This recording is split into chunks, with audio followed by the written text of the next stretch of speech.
বলছি, আমি সালাউদ্দিন ভাইয়ের অনেক বড় ভক্ত ছিলাম। সালাউদ্দিন ভাই বোধহয় 7-8 বছর চেষ্টা করে যা পারে নাই, এটা আমাদের আসিফ এবং তাবিক সেটা করে দেখিয়েছে। আমি নিজে ফুটবল খেলতাম, বাংলাদেশ টিমের লাস্ট খেলা আমি দেখেছি সিঙ্গাপুরের সাথে।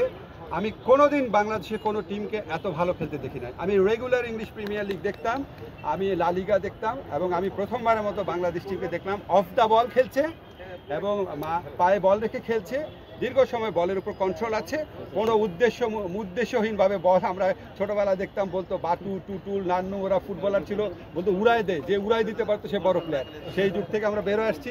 আমি মনে করি আসিফ এবং তাবিক বিশেষ করে ফুটবলে যেটা দেখিয়েছে, ফুটবল আমাদের লাইফ লাইন।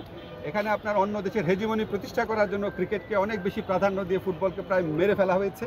আমি প্রচণ্ড ফুটবল ভক্ত। আমি মনে করি বাংলাদেশের নারীর স্পন্দন হচ্ছে ফুটবল, এবং আমি আশা করি আজকে আসিফ এবং তাবিক আওয়াল ওনারা ফুটবলকে যতদূর এগিয়ে নিয়েছেন, এটা যেন ভবিষ্যতে অব্যাহত থাকে।